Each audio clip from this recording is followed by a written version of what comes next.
everybody, it's your girl Maya here. Thank you so much for coming back to my channel. This video is going to be all about traditional locks versus sister locks, and if you are thinking about either one, this video is definitely going to be for you. But I do have a little disclaimer for you. This is from someone who has had both. So I am trying to give you guys a little bit of my unbiased opinion. Yes, I do currently have sister locks, but there are certain things that I've noticed just in the few months of having sister locks that I just want to share with you all in comparison to my traditional locks. So if you want to know all about that, continue to watch this video. So all right, y'all, we're gonna be talking about the tea about the videos. We're gonna be talking the tea about our locks versus traditional locks, sister locks versus traditional locks.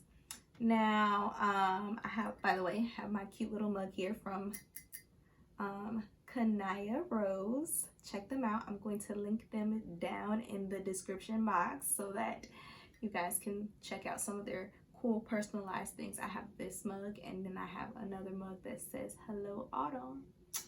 So cute, right? Sorry, drinking the tea while I dish the tea. Oh, and my little candle over here. I don't know if you guys can see it, but it says Being Locked is Lit. It's from the same company that I got my lock hydrating mist from Notorious Locks, and I'm gonna link them below in the bio too. But first of all, the elephant in the room, why did I switch? Versatility, size, and just preference. Those are the main reasons why I decided to switch from traditional locks. When I say versatility, I want you all to realize that previously, before I started my traditional locks, I had loose natural hair. I had never had a perm. I started out as a kid getting a press and curl, and then eventually moved up to a silk press. And after I had a silk press for a long time, I want to say in high school, I believe I started to kind of dabble into natural hair and wearing my hair as it was. Now, I didn't know about curl patterns and stuff like that, so I'm very sure I was walking around like a chia pet at the head. I think I have some pictures from high school where I was like that. But you know better, you do better. And I've been natural and wear my hair in its natural state since about 18. I'm 26 now. So it's been a journey. So when I talk about that, you have so much versatility with your loose natural hair. And I got traditional locks because, one, I was like going through this phase in my life where I really felt like I wanted to really get to know me internally, and I wanted to focus on other things besides just my hair. My hair had been such a big focal point for me throughout my whole life, and I just wanted to be able to be regal and beautiful and low maintenance, because let's face it, detangling sucks, y'all. We all know it. So I decided to do traditional locks. At that time, I was like, I don't want super small locks, and I don't want super large locks. I think I want medium. That was my thought process back then. So I got my locks installed, and after they started budding and they were growing, I noticed that I couldn't do as many styles as I saw other people doing. For instance, curls or waves or braid outs or twist outs or things like that. I would want to do those things, and it would not turn out the way that I thought it was going to, or it wouldn't last. And I was trying products and all these kind of things, and it just was not working the way that I thought it was.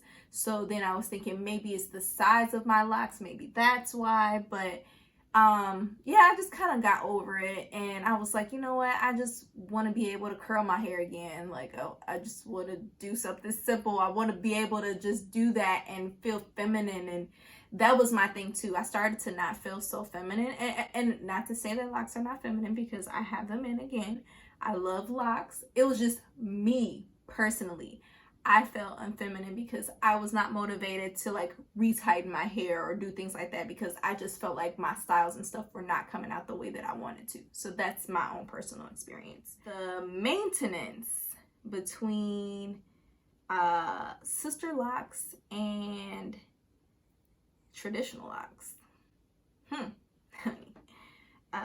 Well, let's talk about washing our hair first of all. So from the jump, I was able to wash my Sisterlocks and my traditional locks. I did not have a stylist that put in my traditional locks that wanted me to be nappy by the head and nasty by the head, because they knew I was an active person. So they were like, just make sure you're gentle with your hair, wash it. He was telling me to like put my hair in like the little ponytails and focus more so on the roots with my traditional locks. And it's kind of a similar thing with your Sisterlocks braiding and banding, where you focus more so on the scalp and, you know, kind of washing it that way. So that was kind of similar for me as far as that part of maintenance. The difference was I actually conditioned my locks from the jump. I had a guy that my stylist, his name is Damian Walters. He's the stylist that installed my traditional locks, and I actually went to Texas for him to do it. I know that was a bit extra, but I really liked his work, and so I had family down there, and I was like, you know what, I'm gonna just make a trip out of it. I'll go down there and let him do it, because I knew I could retwist my hair when I came back up here. So he was telling me just straight from the jump, use conditioner. So I did. Now with my Sisterlocks, I have not used any conditioner, nor do I really plan to, because I feel like I don't need it. I mean, some people, as their locks mature, will use things like that, oils and stuff, but for this, no conditioner, baby. I'm not putting it in my hair. I don't want no slippage. I don't want no problems with these locks. I need them to stay in place. Okay, stay. That's what I need. Retwisting, that can take for my Sisterlocks, and depending on your consultant, between 2 to 6 hours. It just depends on how many locks you have. And then for traditional locks, I was in and out the door, baby, like an hour and a half. She did that, retwisted, styled, everything. I was done from the jump, which was nice. And I mean, that was like her washing my hair, retwisting it, putting me under the dryer, and then styling my hair too afterwards. So not bad. I do kind of miss that part, but I do like the versatility that Sisterlocks gives me. So but the maintenance of traditional locks was love, y'all. I definitely did like that part of it. So if you're somebody that has little time, Sisterlocks may not be for you. That's just the honest truth. Next thing would be styling my traditional locks versus my Sisterlocks.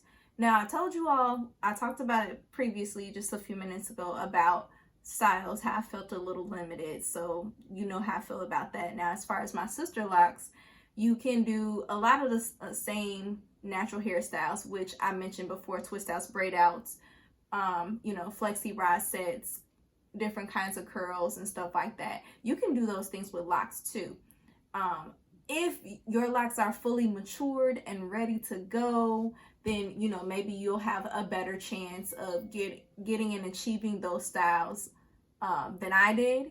So that's something to take into consideration. But I was 3 years in, and my locks had really locked in there, and I only know because I combed them out, and that was no joke. So they were locked, but I did notice that yeah, it was just harder for me to style. My Sisterlocks, they really stayed. Like, I can do a braid out and it'll last me at least a week, you know, and I feel like that's almost about the same as like my loose natural hair. So that I do like. So, and two, guys, if you want to see a braid out, twist out, whatever, Go ahead and comment that below in the video. Tell me all what you want to see as far as styles. I'm going to start adding more on the channel too, so that you all can see some new things that I'm trying here and there. As you can see, like with my little seed bead, little hair accessories that I'm doing here. But yeah, let's talk about the install time. That install versus install for traditional locks versus Sisterlocks. Now, the install was for my traditional locks first.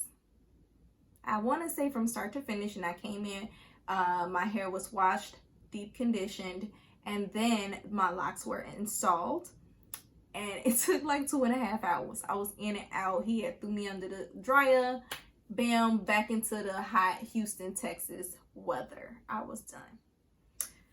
So that was that. And then I just allowed my hair to, all I did was tie it up at night. That was it. And then for my Sisterlocks, I need to take a sip on this one. It took 8 days for my locks to be installed. I mentioned this previously in another video. We broke my installation up into a few different days. It was quite an experience, and I don't want to, not being shady, but it was not a positive experience. It was a lot. So if you guys want to know about that, I guess I'll make a video talking about my install. It's not my favorite topic, but you know, hey, I have Sisterlocks, so I'm thankful because they are beautiful. It was just the process. So, and the money. Yeah, it was a lot. So when it comes to like products for traditional locks versus Sisterlocks, I'm gonna say that one first here. Sisterlocks, you really ideally only have to use water for moisturizing, for styling, for everything. That's really what they push, is just you being able to get up and go and mist your hair with water, to refresh it, to style it, to do whatever. That's supposed to be what that is. And then that's that. They have some other little things that you can do now. I think they have more products, but at first it was all about get up and go, the get up and go and being able to just use water. As far as products with my traditional locks, I did use a retwist like butter in a sense that was very like oil based, so it didn't allow a lot of buildup, which was a good thing for my traditional locks. I actually did not have a lot of buildup, which I was very pleased with since I combed my hair out. But I used oils on the scalp often. I used not body butter. I used like retwist braid butter. I also used kind of like gel, but water-based gel, very, very light, like an aloe vera gel to retwist. So just a few products. And of course I used water just to mist and give me moisture for my locks too. So that was kind of the difference in the products before too. And as far as nighttime care and just like overall like maintaining your locks at night, for traditional locks and for Sisterlocks, I've been doing the same thing. I use a satin scarf, or I use a satin bonnet, or I need to purchase another one, a satin pillowcase, because there's some nights where I am just tired, honey, or my hair is not fully dry after I washed it and it needs to, I like to let it air dry if possible, and I don't want to smother it in a bonnet or cover it with the scarf. So I try to sleep without something just so that it can still be there, but I want to decrease the frizz. But I did the same thing with my traditional locks as I did with my as I'm doing with my Sisterlocks with that. So at the end of the day, whether you have Sisterlocks or traditional locks, I'm not here to bash either one. I know there's pros and cons to both. As I was saying, at the end of the day, it really depends on your personal preference. Traditional locks are beautiful and they look great on so many different people. and they do have so many different positives. You can do so many different shapes. You can do small traditional locks, small, medium, large, extra small. You can do micro locks, which is similar to Sisterlocks, but they're a little thicker for traditional locks. You can do that if you want something that's a little bit more versatile and less time consuming than Sisterlocks. There's just so many different things if you're considering locking your hair. And for Sisterlocks, if you have a little bit more time, they are a little bit more costly, but you do get the option of easier styling, pretty much always ready to go. The frizz, as they grow out, it looks pretty good. It still doesn't look really bad, you know. I felt like with my traditional locks, I was getting that fro and it would get a little poofy. So yeah, it just depends on what your preference is. I'm just here to share my experience on traditional locks versus Sisterlocks. Okay. Now take with it what you may. Do your thing. Whatever that may be for you. Okay? But I'm just here to share my experiences with you guys. And if you have questions or concerns, or if it was something that I missed in this video, please comment it below. Make sure too, if you've gotten all the way to this point in the video, go ahead and subscribe, like this video, comment it, share it, whatever you gotta do, just get it, you know, circulate it, because there's a lot of women out here that are trying to figure out what they want to do with their hair, especially during quarantine. So, I mean, I'm just here to spread the knowledge. That's all. But thanks so much, guys, for watching, and I will see you in the next video. Make sure to click on the next one below, or the videos at the end of this, so you can continue your watching journey. I will see you next time, M&M crew.